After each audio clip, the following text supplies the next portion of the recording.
श्री गुरु सत्ताई नमः। सभी को प्रणाम। पिछले वीडियो में हमने सुना मन अन्न से बनता है, जैसा खाए अन्न वैसा बने मन। हमारे खाए हुए अन्न के सूक्ष्म अंश से ही हमारा मन बनता है। हमारे पिए हुए जल का जो सूक्ष्म भाग होता है वो प्राण बन जाता है और भक्षण किए हुए तेज का जो सूक्ष्म भाग होता है वो वाणी में परिवर्तित हो जाता है। इसीलिए हमें सात्विक भोजन खाना चाहिए, सात्विक जीवन जीना चाहिए। मन आत्मा का यंत्र है जिसके माध्यम से शरीर में स्थित आत्मा संसार का अनुभव लेती है। मन अपने आप में कोई चेतना नहीं है, वो तो आत्मा से चेतना की आभा ग्रहण करता है और संसार को प्रकाशित करता है। ऐसे मन के माध्यम से ही हम देख, सुन, महसूस कर पाते हैं। अगर हम कुछ कर रहे हैं और हमारा मन कहीं और है तो हम देखते हुए भी नहीं देखते हैं, सुनते हुए भी नहीं सुनते हैं।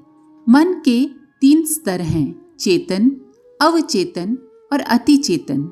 अतिचेतन स्तर पर वे ही पहुंच सकते हैं जिन्होंने चेतन और अवचेतन स्तरों पर अपने मन को नियंत्रित कर लिया है।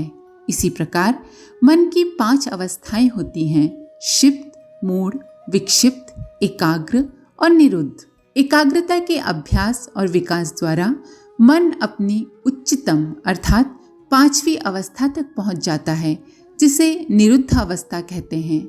इसी अवस्था में मन अति चेतन स्तर पर चला जाता है और समाधि को प्राप्त होता है। आइए इसी क्रम को आगे बढ़ाते हैं। हमने अब तक मन के स्वभाव पर हिंदू धर्म के दृष्टिकोण से कुछ विचार किया। ये ज्ञान मन को संयमित करने में हमारा सहायक हो सकता है, पर इसका तात्पर्य ये नहीं है कि वो सीधे हमें मनोनिग्रह तक पहुंचा देगा। भले ही मानव मनोविज्ञान का बहुत सा ज्ञान किसी को हो जाए, पर यह संभव है कि उसका मन एकदम नियंत्रित न हो। ज्ञान होना दूसरी बात है, पर मन के नियंत्रण के लिए साधना भी आवश्यक है। मुख्य बात है मनोनिग्रह की दृढ़ इच्छा शक्ति। यदि वो हम में है तो मनोविज्ञान की जानकारी निसंदेह हमारी सहायता करेगी, बशर्ते कि हम बताई हुई साधनाओं का, जिनके बारे में हम आगे चर्चा करेंगे, उनका अभ्यास करें। कुछ क्रियाओं, अभिरुचियों और विचार की आदतों के द्वारा हम मनोनिग्रह को, मन के संयम को लगभग असंभव बना लेते हैं। ऐसी क्रियाओं, रुचियों और आदतों के बारे में जान लेना हमारे लिए जरूरी है, जिससे कि हम उनसे बच सकें। जैसे कि यदि हम में किसी चीज के प्रति, किसी व्यक्ति के प्रति तीव्र रुचि हो, अरुचि हो, राग हो, द्वेष हो, तो हम अपने मन को संयमित करने में समर्थ नहीं होंगे। यदि हम अनैतिक जीवन बिताएं तो हम मन को नियंत्रण में नहीं ला सकते।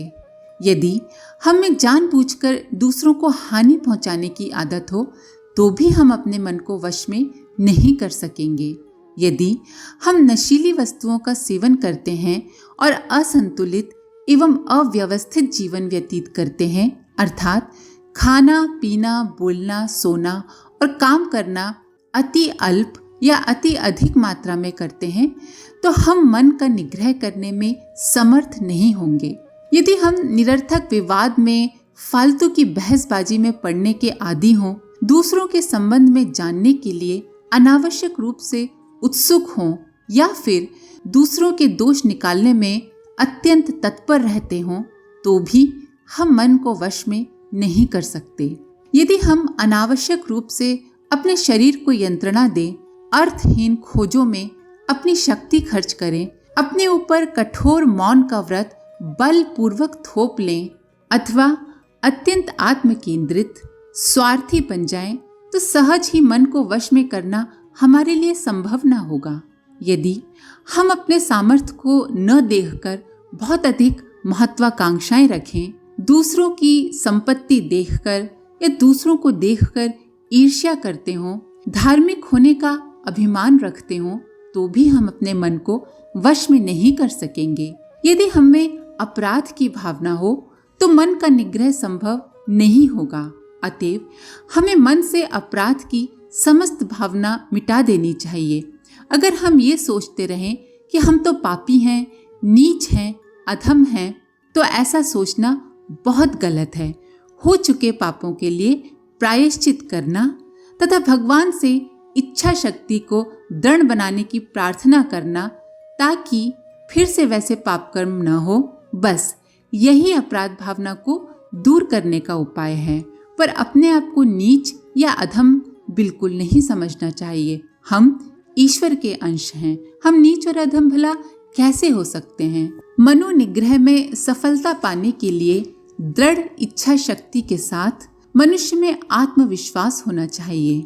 श्री कृष्ण गीता में कहते हैं कि स्वयं को ही अपनी दुर्बलता दूर करनी चाहिए तथा स्वयं को ही ऊपर उठाना चाहिए। जो अपने मन को वश में लाना चाहता है उसे इस उपदेश का पालन करना ही पड़ेगा। प्रयत्न हमें खुद ही करना होगा, ये कोई दूसरा हमारे लिए नहीं कर सकता। मन को मन के द्वारा ही नियंत्रण में लाना पड़ेगा।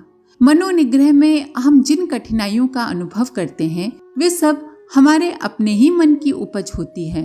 मन को वश में करने के लिए धैर्य, अध्यवसाय, बुद्धिमत्ता और परिश्रम पूर्वक इन सभी बातों का ध्यान रखना चाहिए और अपने मन को साधना चाहिए। ये स्पष्ट रूप से समझना और स्वीकार करना चाहिए कि ऐसा कोई जादू नहीं है जिससे मन वश में हो जाए। जो लोग जल्दबाज हैं या किसी शॉर्टकट की खोज में रहते हैं उन्हें सावधान होना चाहिए कि मन एक नाजुक यंत्र है और उससे बड़ी सावधानी के साथ व्यवहार करना चाहिए। मनोनिग्रह का समूचा कार्य हमें स्वयं ही करना होगा, इसे कोई दूसरा हमारे लिए नहीं कर सकता। हम कुछ फीस देकर, पैसे देकर किसी और से ये नहीं करवा सकते।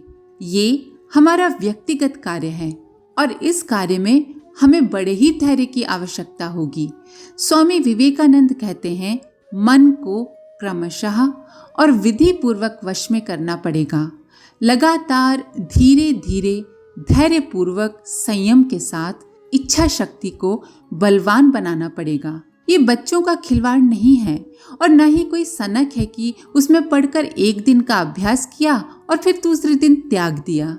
ये तो जीवन भर का काम है, बल्कि शायद कई जीवनों का काम है और इस लक्ष्य की सिद्धि में जो भी मूल्य चुकाना पड़े वो सर्वथा उचित है, क्योंकि ये लक्ष्य ईश्वर से अपने पूर्ण एकत्व के बोध जैसा महान है। मनोनिग्रह की साधनाओं का अभ्यास करने के लिए हमें जीवन की कुछ महत्वपूर्ण बातों को विवेक पूर्वक स्वीकार कर अपने भीतर एक अनुकूल वातावरण तैयार करना पड़ता है।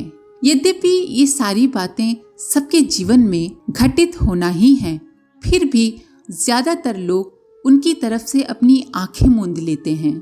इस संदर्भ में गौतम बुद्ध द्वारा दिया गया उपदेश हमारे लिए पालनीय है।